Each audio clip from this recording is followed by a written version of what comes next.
Good afternoon.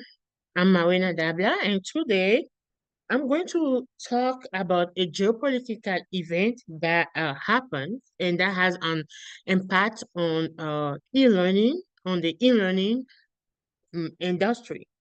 So this is an in-depth presentation that is discussing the impact of the COVID-19 pandemic on elementary education, and that's of course the e-learning industry.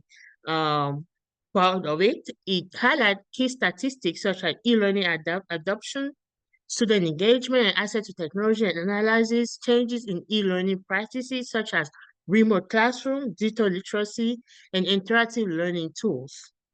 So this presentation also provides comparative data for the pre and the post events, analysis of e-learning adoption rate, technology access, and teacher preparedness, and it concludes with key takeaways to summarize the presentation. Okay. So I'm Mawena Dabla Igi, and I'm the presenter. And of course, like I said earlier, it's a geopolitical event, and that happened in 2020, and it's still going on. So the pandemic has not concluded yet.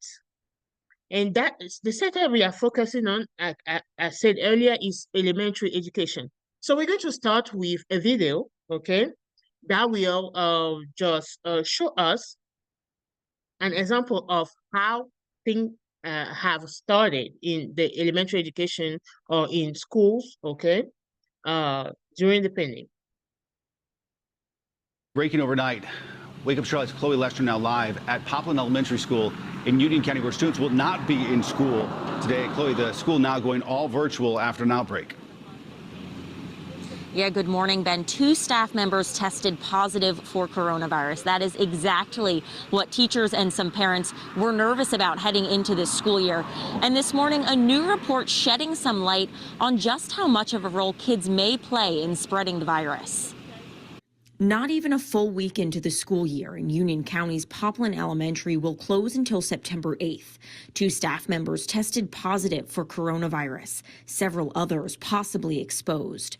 As they begin the process of contact tracing to find out who is at risk, students will move online. This exactly what teachers warned would happen when they held a Drive to Stay Alive protest before the first day. We're concerned for ourselves, but more than that, our duty is always to keep our children safe. Union County students come for in-person learning 1 day a week. The closure comes as a new study from the Journal of Pediatrics suggests that kids are silent spreaders of coronavirus.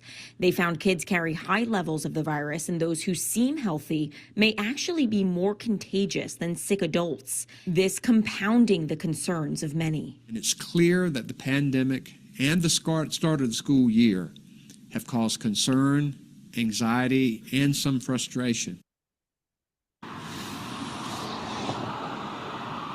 If a student was in contact with one of those staff members, their families will get a call from the school nurse or the health department. Meanwhile, the school will be sanitized and disinfected. No staff member or student will be inside, though, for another 19 days. Live at Poplin Elementary School, Chloe Leshner, Wake Up Charlotte. Okay, yeah, that's just an example of how it started. So in some schools, some teachers tested positive with the coronavirus, and so that made the district decide for the school to be closed. And like in the video, they were in school for 1 day, and 4 days they were at home. And in that district, school has just started. In our school district, that was pretty different. It was in February that it had started. And so basically the school was closed. School was closed, and then students they went home. And they decided that they will teach them remotely, even pre-K students. So imagine pre-K students, they don't have they never use iPad, for example, but they say they had to be able to learn remotely.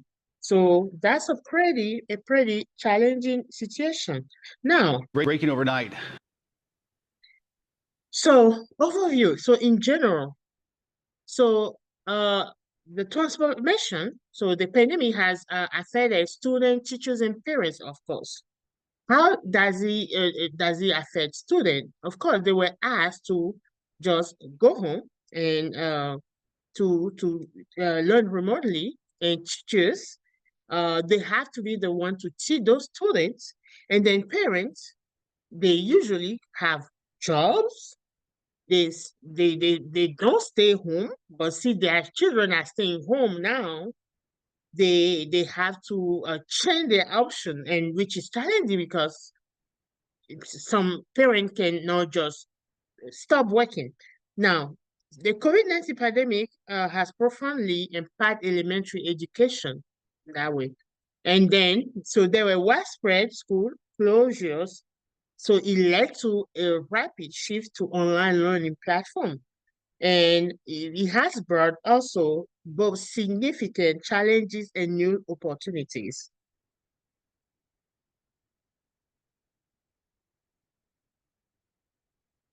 Now, okay, how are the school taking it? So we see how in the first video how the school has decided that okay, they will stay home, but how are the school taking it? So we're going to watch another video that is just giving us an example of how challenging or how easy okay this situation can be to teachers. It's no secret that with the pandemic disrupting schools and students again, people are stressed. Many parents worry their kids are falling behind. Teachers are exhausted and struggling too. Here's CBS's Janet Shamlin. Florida high school teacher David Finkel has been teaching 29 years. With students on Zoom and in person, he's never been as stressed. We are end of the year tired. We reach a point near the end of the year where you're like, wow, summer but can't come soon enough. And we already feel that way.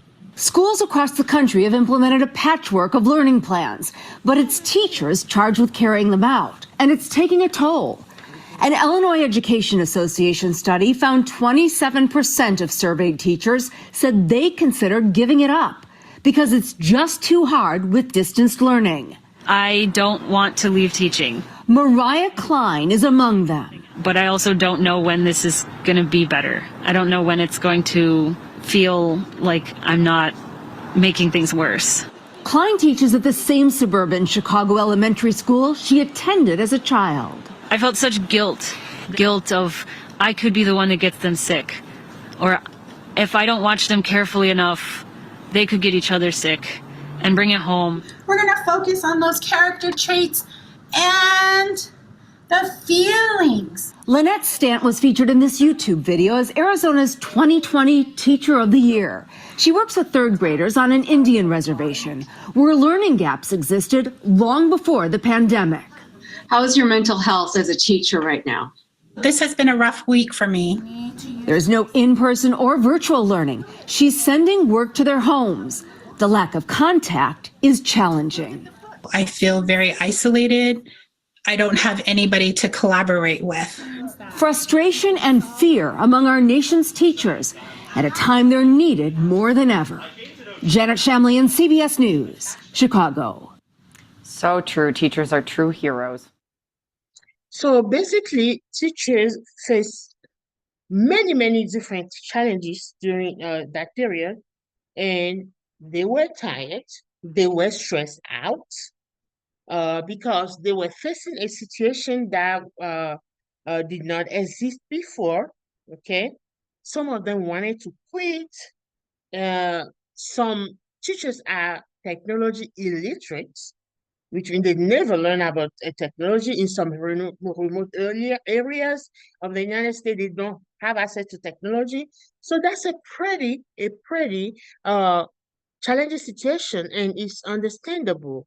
Okay. It's no secret. Now, let's look at some key statistics. So 300% increase in the use of e-learning platform in elementary education since the pandemic has started. So they started using Google Classroom a lot, Zoom also. So they became some essential tools overnight, and we as teachers we have to help each other out. I remember I was head of department at that time of my language department, and I have teachers that I had to log in for, and I had to teach after school every afternoon how to have access to Zoom and how to use them in the classroom. So uh, they are just absent every day because they cannot log in. They don't know how to log in. All right, so there were 300% increase, and then student engagement. And so they surveyed some parents and they asked them how they think students are engaged during the pandemic. And they say 65% of them say they noticed that students were more engaged compared to when they were using traditional methods like paper and pencil in the classroom during learning. And so we were still using interactive tools like Kahoot, uh, quizzes, Quizlets.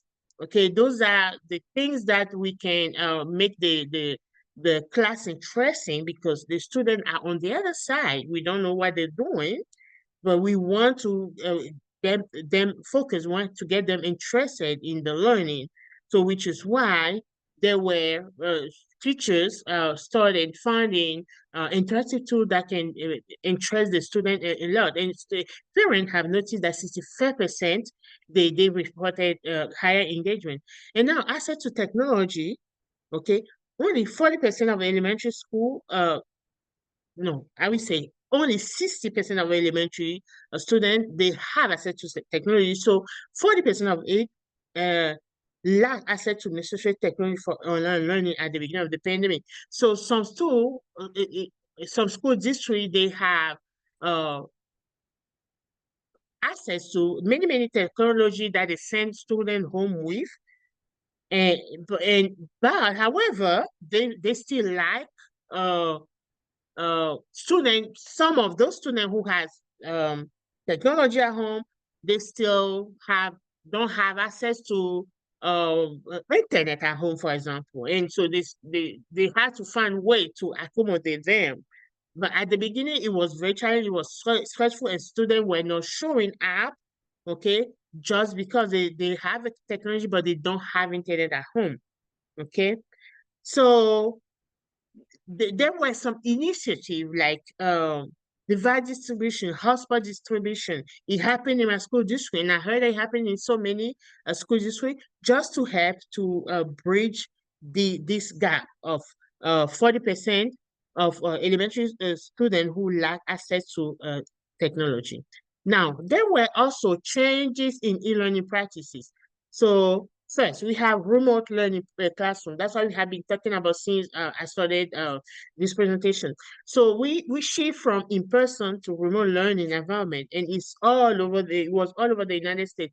So we use video conferences, that the one that I mentioned before, Google, Zoom, even Canvas, okay, to conduct live classroom. At the beginning, we decided that decided that the classroom needed to be live.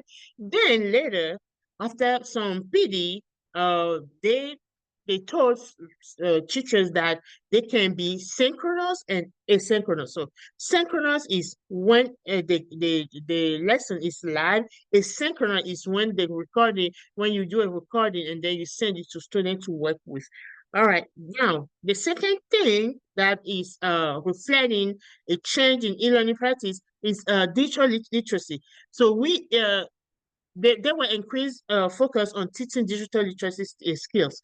So if I mentioned earlier that pre-K students, that was the first time that they were using iPad. They never have access. Some of them never have access to iPad, but they still have to learn, okay, online.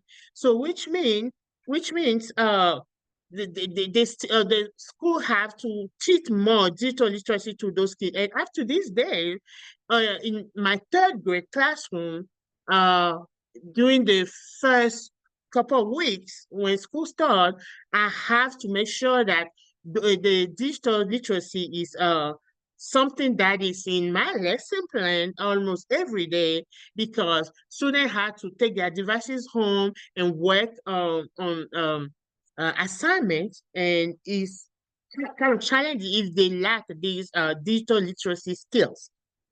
All right, and also we started using interactive learning too. Some teachers use they are used to that already, but we focus more on that because it is what we make the class interactive, and what we make the class uh, uh, how do you say, interesting, and then more fun for the student. And apps like seesaws and Nearpod, uh, Quizlet, quizzes, and all that Kahoot, they allow for more interactive assignment and assessment. Okay. All right, now let's look at some comparative data. So pre versus post-event analysis. So the e-learning adoption rate, it was 10% before. Okay, that's in the whole United States. And after COVID-19, it has it went up to 40%, which is huge. And now technology access. So earlier, as I said, only 60% of students they have access to technology, and they are the government and the school district, they are trying to just raise that number by giving more access to students to technology. Okay, and that has paid off because after the pandemic, we noticed that 80% of students they have access, according to the World Bank, they have access to technology, and this number is increasing until up to this day.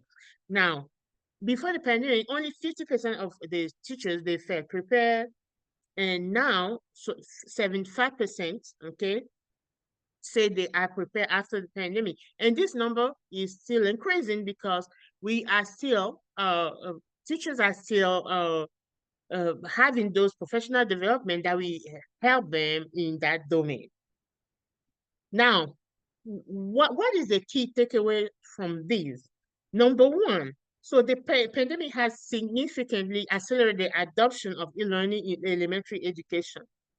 So some schools implement e-learning strategy, and they are continuing, okay, with it, okay. I gave some example later in my, I gave some example earlier, I'm sorry. So in my, okay, classroom, okay, I still have to continue to the digital literacy skills, okay, that students are not used to in the previous classes, first and second grade. So I had to focus on that more in third grade. And takeaway number two, digital literacy skills and access to technology remain critical challenges and opportunity. So in every school, okay, they that have access to that technology, that have Chromebook that they give to students, they have to also make sure that they have access to internet at home. So in my school, for example, in my school district, they have hotspot available for students to use, okay, when they need it. So they just had to ask for it, and then they will give it to them. They want to close that gap. Now, the takeaway number three. So this rapid shift to online learning, it has highlighted the need for ongoing support and professional development for teachers. And teachers are still, okay, going to those professional development. New technology are coming out every day. Zoom was a new technology that came out, and we didn't know anything about it until, okay, we were facing the pandemic, and we really want to use them. Now they are preparing us. Whatever new technology is out, okay, they try to incorporate us in our incorporate it into our daily routines sometimes, and we had to go through a lot of PDs in order for us to understand, okay, those new technology. Now, calling to action. This shift is shaped the future of elementary education. And the pandemic significantly accelerated the adoption of e-learning, highlighting the need for digital literacy, technology, and ongoing support for teachers. Now, where do we go from here? School district government, in my opinion, they have to invest in technology infrastructure for school, because schools that are in the remote areas in some school district of some school district or cities or states, they still don't have access to that technology. We want to bring, so it was 80% that have access to technology after the pandemic, but we want that number to go higher. If it can be 100%, that would be great. Now, the professional development that teachers lacked during the pandemic, we are proposing that they need to continue that professional development for those teachers, okay? And also, we had to implement policy to ensure that equitable access to digital learning resources are available for those students. So, like, they will continue have passport available for students who really need it, okay? And